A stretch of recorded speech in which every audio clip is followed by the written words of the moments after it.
in yar baan idinka sheekeynayaa anigu adduunyo idinma sido laakiin arrin baan idin wadaa aan hubo inay macno dhalin doonto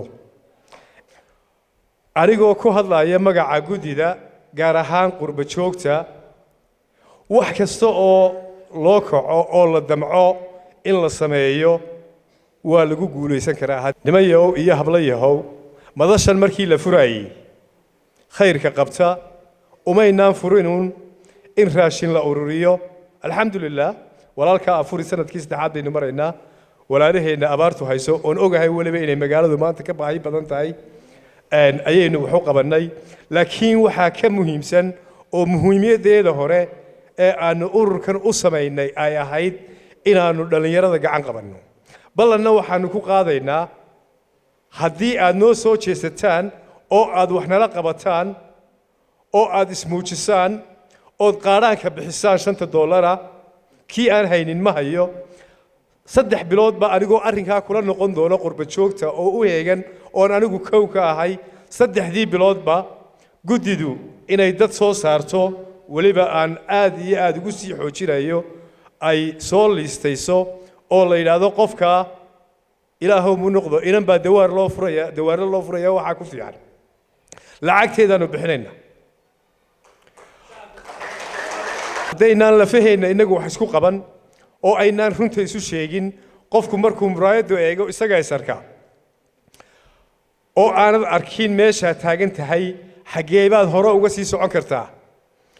oonad qoomamaynin wixii shalayto ku dhaafay wallaahi waxba soomaad qabsan guul baynu gaari karnaa in badanoo waxaan ogahay jaamacad ka baxday oo aan maanta shaqayn in badanoo waxaan ogahay camal haysa in badanoo waxaan ogahay maanta bilaa camala inteenaasi haddii aynu isu tagno oo aynu gacmaha isqabsanno oo aynu midnimo samayno oo reer Idriis Cabdallo dhaba aynu wada noqonno oo aynu qaadno anigu jilib may ahayd heestii habluhu ay soo dhigi jireen wallaahi waxaan idiin sheegayaa inaynu guul gaadhayno waddan fog waxa uu uga yimi runtii waxa weeyaan waa danta guud ee Idriis Cabdalle xaqiiqatan wax kale inaanu imanin waa danta guud ee Idriis Cabdalle markay saas tahay fuad waynu ducaynana marka hore ilaahay subxaanahu wa ta'ala waxaanu ka baryaynaa inuu ka dhigo qof ehlu khayra sida kaba khayrka maartay uu wadayo wanaaga inuu ilaahay subxaanahu wa ta'ala oo hore ugu sii socdo aakhirana jannada ugu ducaynana biidnillah isaga iyo qoyskiisa iyo dhamaanteenba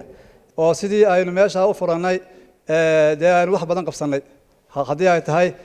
reerihii uu daadku qaaday haddii ay tahay dadkii abaaraha haddii ay tahay dadkii xanuunsanayay sidaynu dadkeena aynu ugu gurmeynay idinba ogtihiin kolley waxaan filayaa dadkana intii loo warramayay maaha waa dadkii uun ku wada jiray whatsappka ku wada jiray waxaan idin leeyahay dhallinyarnimadeenna runtii aan ka faa'iidaysanno ilaahay subxaana wa tacaala khayr ha idin siiyo si fiican baa usoo ajiibteen wada jirka reerkeenna reer Idriis Cabdalle sida runtii adduunkan aynu maanta joogno waxaa horumar lagu gaadhaa ama maxay tahay qayrka lagula tartamo ama lagu dhaafaaba waa wada jir ma jiro qof keligii isbixiya adduunkuna imika sidii hore buu ka sii adkaado adduun aakhir sabaan buu noqday marka wada jirka reerkeena sida runtii waxa ku cadaynaysa inta hawleedeen wada jirka ku qabanay ma jiri jirin gruubkeenan ama intii la aasaasay golaheena ka hor reer Idriis Cabdalle waan wada hayn waana in wada nooleen dalkana waan wada joognay weli ma dhicin reer Idriis Cabdalle intuu meel isku yimi wax wada qabsaday aad buu yar tahay mag nagu timi iska bixin jiray laakiin wax kale oo isku iman jirayba ma jirin laakiin imika laga soo bilaabo markii gruubkeena la aasaasay wax lagu aftaxay isku xidhka bini'aadamku waa muhiim madashani runtii wax weyn bay baraajisay marka laga tago aqoonta dadku in badan oo kamid ah aanu isuba lahayn tacaawunkii iyo waxistarkii iyo maxaan ku dhahday waxa soo dhan qayb weyn bay ka noqotay runtii marka runtii waxaan leeyahay waar hawl wacan baynu haynaa wax wanaagsan baynu ka shaqaynaynaa dhiirigelinta haddii la arko nin yar hadhay ama yacni qof saaxadda laga yaabo inuu ka baxay waa inaan macnaheedu inaan laga hadhin waxaan u mahad celinayaa oo aad iyo aad weliba ugu ducaynayaa in ilaahay awlaadda iyo arsaaqdaba u barakeeyo in ilaahay cumrigiisa dheereeyo ruux aad iyo aad u xuga bedelay mustaqbalkeena dhammaanteen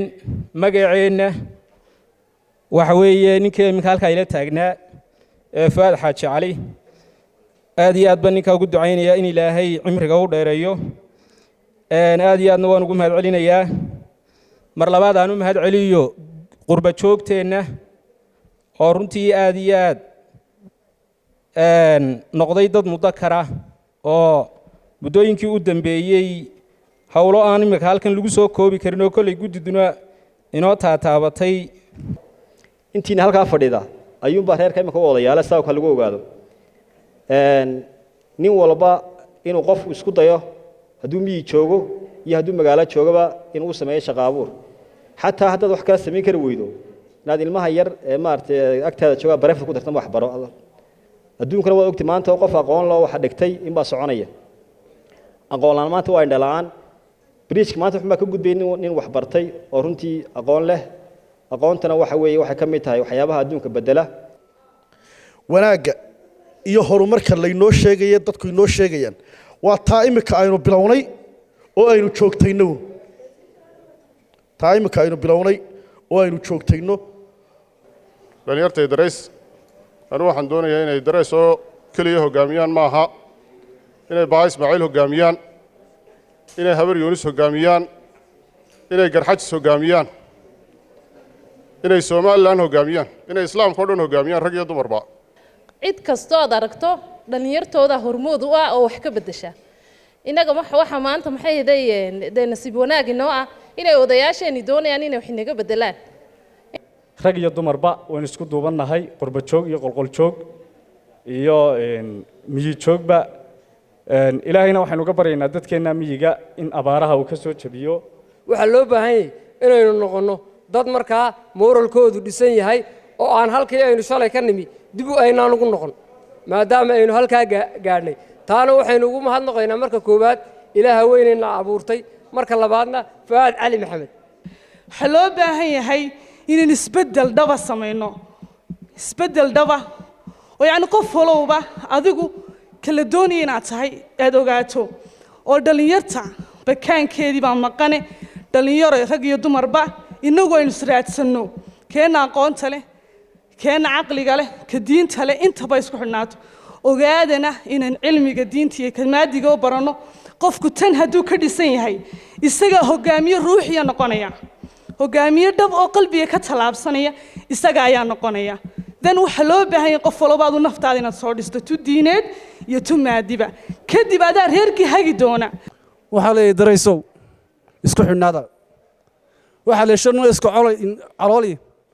alla u dhacay ceel loo biyayaan waxaan idiin sheegayaa ummaddu markay isku maskax noqoto isku caqli noqoto isku niyad noqoto iyo wax gaadhaa haddaynu isku calool noqonno isku qalbi noqonno oo isku dabaqanno meel baynu gaadhayna ummaddu way nagu dayanaysaa haddaan waddo jeexno wanaagsan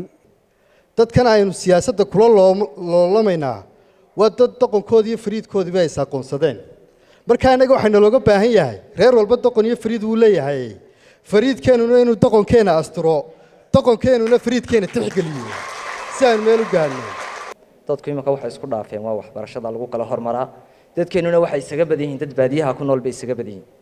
sidaa darteed haddaynaan qodobka waxbarashada iminka xitaa dhaqaaleheenna haddaad eegto waa caawimo unbuu u badan yahay sidaa darteed waxaa muhiima guddoomiyahan aan ku dhiirigelin lahaa guddida kale meesha fadhidan aan ku kordhin lahaa in qodobka waxbarashada haddii wacyigelin noqoto iyo haddii dhaqaale loogu talagalay noqotoba bal in waxbarashadii laga xoog la saaro oo dadka wax la baro qofku haddaanu wax baranin dee adhigi iyo magaranaysaa xoolaha isaga waa isku mid sidaa darteed waxaan odhan lahaa bal inaynu sidii waxbarashada xoogga loo saari lahaa oo dadkeenna miyiga jooga wax la bari lahaa oo keenna magaalada joogeen waxbarashadii iska bixin karayn in loogu dari lahaa sanduuqa qaybka waxbarashada ee la kaabi lahaa ee kuwa waxbarashada dibadeed doonaya la kaabi lahaa ee lala galagalayn lahaa meelaha hay-adaha iyo wasaaradaha iyo dowladda